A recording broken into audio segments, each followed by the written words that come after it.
ओम गंग गणपतये नमो नमः। श्रीमद्भागवत महापुराण अष्टमा स्कंद अतः तृतीय अध्याय गजेंद्र के द्वारा भगवान की स्तुति और उसका संकट से मुक्त होना। श्री शुक्रवाचा एवं व्यवसुत बुद्ध्या समाधाय मनोहृदय जजाप परम जाप्यम प्राग जन्म मन शिक्षितम। श्री सुखदेव जी कहते हैं, परीक्षित अपनी बुद्धि से ऐसा निश्चय करके गजेंद्र ने अपने मन को हृदय में एकाग्र किया और पूर्व जन्म में सीखे व श्रेष्ठ स्तोत्र के जप के द्वारा भगवान की स्तुति करने लगा। गजेंद्र ने कहा, जो जगत का मूल कारण है और जो सबके हृदय में पुरुष रूप में विद्यमान है एवं समस्त जगत के एकमात्र स्वामी है, जिसके कारण संसार में चेतना का विस्तार होता है, उन भगवान को मैं नमस्कार करता हूँ, प्रेम से उसका ध्यान करता हूँ। यह संसार उसी में स्थित है, उन्हीं की सत्ता प्रतीत हो रही है, वही इसमें व्याप्त हो रहे हैं और स्वयं में ही इसी रूप में प्रकट हो रहे हैं। यह सब होने पर भी यह संसार उसके कारण प्रकृति से सर्वथा पर है।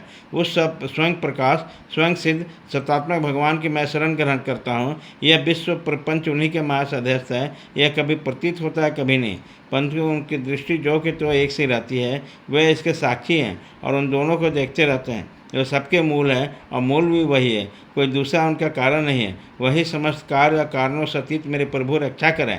प्रलय के समय लोक और लोकपाल के रूप में इन सबके कारण संपूर्ण रूप में नष्ट हो गया। उस समय केवल अत्यंत घना और गहरा अंधकार ही अंधकार रहता था, परंतु अनंत परमात्मा उसके सर्वथा परे विराजमान रहते हैं। वे ही प्रभु मेरी रक्षा करें। उनकी लीलाओं का रहस्य जानना बहुत ही कठिन है। वे नट की भांति अनेक वेशों को धारण करते हैं और उनके वास्तविक स्वरूप को न तो देवता जानते हैं न ऋषि।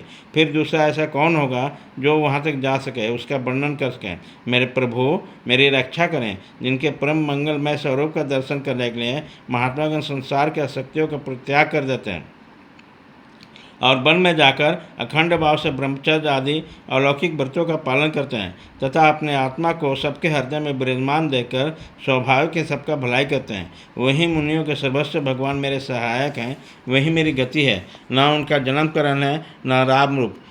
और फिर उनके संबंध में गुण और दोष की कल्पना ही कैसे की जा सकती है। फिर भी विश्व की सृष्टि संहार करने के लिए समय समय पर वो अपनी माया से स्वीकार करते हैं।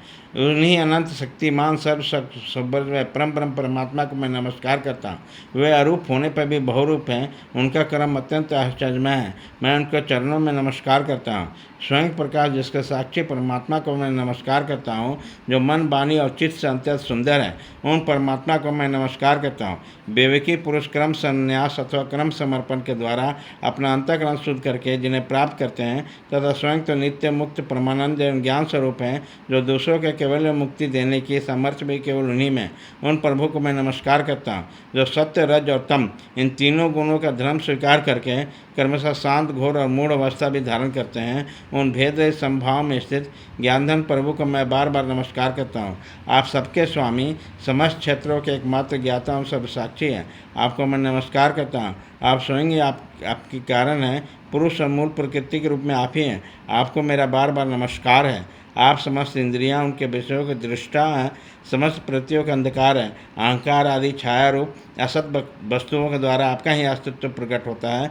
समस्त वस्तुओं के सत्ता के रूप में केवल आप ही भास हैं। मैं आपको नमस्कार करता हूँ। भाग 1 खत्म।